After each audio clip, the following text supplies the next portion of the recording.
சித்தமெல்லாம் நிறைந்த சித்தர்கள் வரிசையில் நாம் இன்று பார்க்க போவது வேலி சித்தர். இவருக்கு ஓணான் வேலி சித்தர் என்று பெயர்.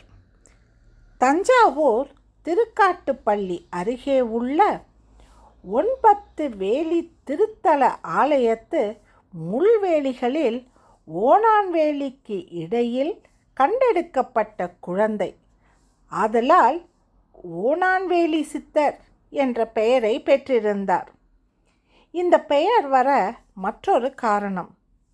சிறுவயதில் இருந்து அடர்ந்த முட்கள் நிறைந்த வேலிகளின் மேல் நின்று, இருந்து, அமர்ந்து, நடந்து தியானம் செய்து வந்ததுதான்.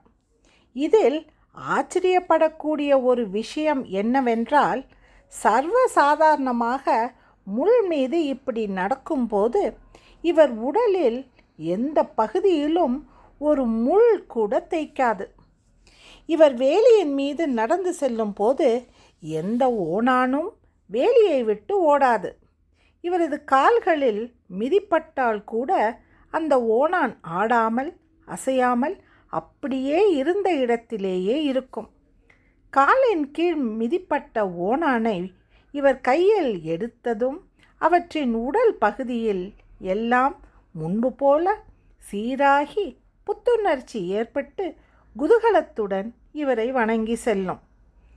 ஓணான் சில இடங்களில் தலையை தூக்கி கொண்டிருப்பதை பார்த்திருக்கிறோம். இதைதான் ஓணான் தியானம் என்கிறோம்.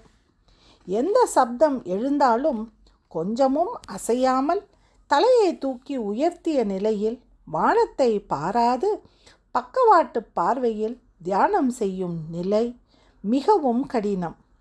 நவபதி மகரிஷி ஓணான் வடிவில் தியானம் புரிந்தவர். ஓணான் போன்ற பிராணிகளுக்கு இவர்தான் குலகுரு. பெரும்பாலோர் வேலி ஓரத்தில் காணப்படும் ஓணான்களை கல்லால் அடித்து துன்புறுத்தி கொள்வதை நாம் பார்த்திருக்கின்றோம். ஒவ்வொரு ஓணானும் தான் எந்த வகையில் அடிபட்டாலும் துன்ப நிலைக்கு ஆளானாலும் தன்னை அடித்தவரை கூட மன்னித்து அவர்களுக்கு நல்வழி காட்டும் பிரார்த்தனையை கர்ம சிரத்தையுடன் மேற்கொண்டன.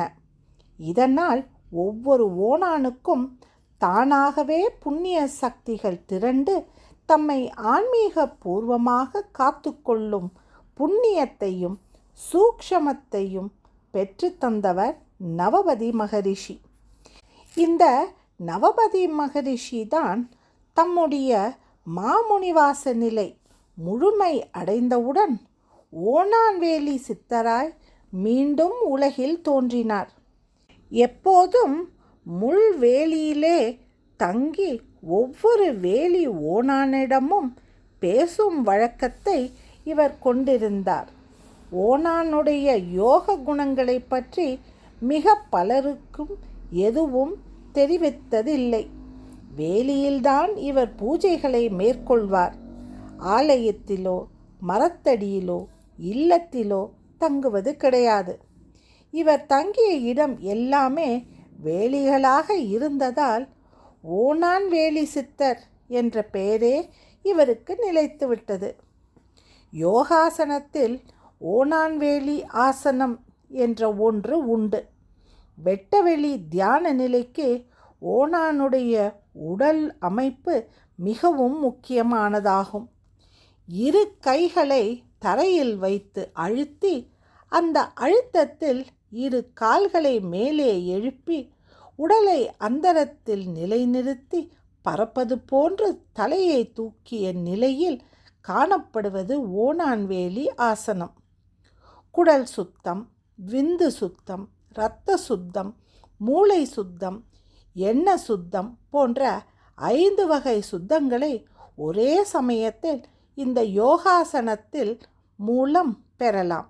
தற்காலங்களில் இதனை வெளிநாட்டில் நடக்கும் விளையாட்டுகளில் கூட பயன்படுத்துகின்றனர். வேலி என்பது வெளியே உள்ள தீய சக்திகள் உள்ளே வராமல் தடுப்பது மட்டுமல்ல, உள்ளிருந்து நல்ல சக்திகள் வெளியே போகாமல் தடுப்பதற்கும் உதவுகிறது. இதனை முன்னிட்டு யோகத்திற்கு வேலிக்கு வேலி என்ற பெயரும் வந்திருக்கிறது. ஓணான்வேலி சித்தர் ஒவ்வொரு ஊருக்கும் சென்று வேலியில் அமரும் போது மனித உடலை சுற்றி காணப்படும் 9 விதமான ஆன்ம வேலிகளின் தன்மையை பற்றி விளக்குவது உண்டு. அடர்ந்து காணப்படும் முள்வேலிகளில் கூட இவர் கைகளை கீழே பதித்து கால்களை மேலே உயர்த்தி செய்யும் ஆசன முறைகள் பார்ப்பதற்கு மிகவும் பரவசமாக இருக்கும். எந்தெந்த ஊருக்கு இவர் செல்கின்றாரோ அந்த ஊர் ஆலயங்களுக்கும் ஆலய நந்தவனங்களுக்கும் வேலிகள் அமைப்பதும், ஏழைகளின் வீடுகள், தோட்டங்கள் மற்றும் வயல்கள் இவைகளுக்கெல்லாம் இவரே வேலி அமைத்து பாதுகாப்பதும் இவர் ஆன்மீக சமூக பணிகளாயின.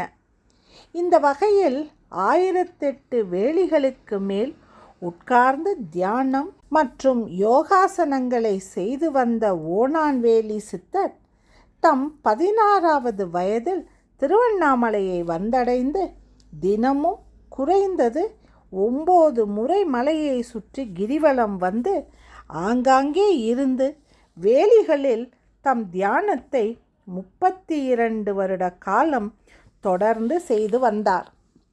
திருவண்ணாமலையில் வேலிப்பாலம் என்னும் பகுதியில் இருக்கும் வேலியின் மீது உட்கார்ந்து மக்களை சந்தித்து மூலிகை வைத்திய சேவை புரிந்து வந்தார். திருவண்ணாமலையை சுற்றியுள்ள 8 திசைகளிலும் 1008 மண்பானைகளை வேலிகளுக்குள் வைத்து உலகம் முழுவதும் உள்ள நதிகள், நீர்வீழ்ச்சிகள், சுனைகள், ஆலயங்களில் உள்ள குளங்கள், கிணறுகள் இவைகளிலிருந்து தீர்த்தங்கள் கொண்டு வர வைத்து அவைகளில் ஊற்றி வைத்தும் அவ்வப்போது அஸ்வினி, ஆயில்யம், செவ்வாய் போன்ற மருத்துவ சக்தி மிகுந்த நாட்களில் இந்த பானைகளில் மூலிகை சாரங்கள், மூலிகை சாறுகள் சேர்த்து வைத்தும் இருந்த இச்சித்தர் பெருமான் தம் துயர் தீர்க்க வேண்டி தன்னை நாடி வரும் மக்களுக்கு எந்த திசை பானையிலிருந்து தீர்த்தத்தை எடுத்து தர வேண்டும் என்பதை முடிவு செய்து அவர்களை கிரிவலம் வர செய்து அவர்களுக்கென இருக்கும் தீர்த்த பானை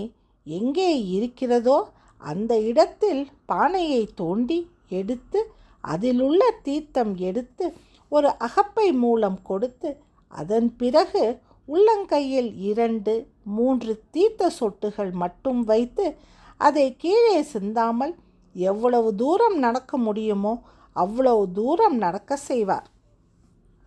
மக்கள் அப்படி வாங்கி செல்லும் போது அந்த உள்ளங்கை தீர்த்தமானது கீழே விழுந்துவிடும் அல்லது உள்ளங்கையில் காய்ந்துவிடும். அப்படி நிகழ்ந்துவிட்டால் மறுபடியும் அவரை சந்தித்து தீர்த்தம் பெறும் வரை கிரிவலம் வர சொல்வார்.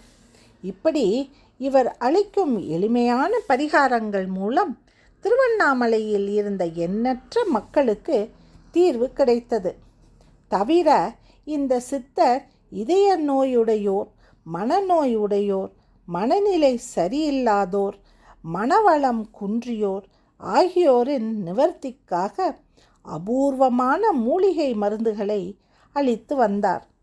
சென்னை அருகே திருவள்ளூரில் உள்ள ஸ்ரீ வைத்திய வீரராகவ பெருமாள் ஆலயத்திற்கு அருகே காணப்படும் தீர்த்தேஸ்வரர் ஆலயத்திற்கு மாதத்திற்கு ஒரு முறை குறிப்பிட்ட நாளில் இந்த ஓணான்வேலி சித்தர் ஆகாய மார்க்கமாக யார் கண்ணுக்கும் புலப்படாமல் சென்று சிவபெருமானுக்கு அபிஷேகம் செய்யும் தீர்த்தத்தை கோமுகத்தில் பெற்றுக்கொண்டு வந்து திருவண்ணாமலையை வலம் வந்து 1008 பானை தீர்த்தங்களில் மாத சிவராத்திரி நாளில் சேர்த்து விடுவார்.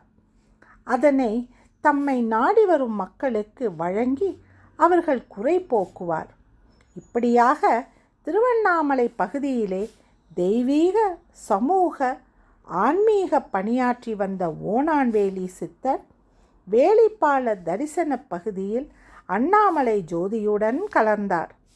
இவர் ஐக்கியமான மாத சிவராத்திரி நாளில் அந்த 1008 பானைகளும் வானில் எழுந்து அதிலிருந்து தீர்த்தத்தையே அருள் மழையாக பெய்து மறைய இப்படி நிகழ்ந்த சமயத்தில் திருவண்ணாமலை கிரிவலப் பாதையை சுற்றியிருக்கும் 360 சுனைகளிலும் தீர்த்தம் நன்றாக நிறைந்து பல ஆண்டுகள் வரை வற்றாமல் இருந்ததாக கூறப்படுகிறது.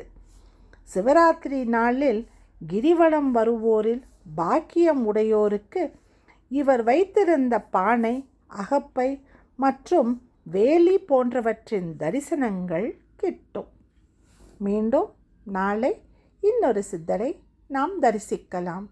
நன்றி, வணக்கம்.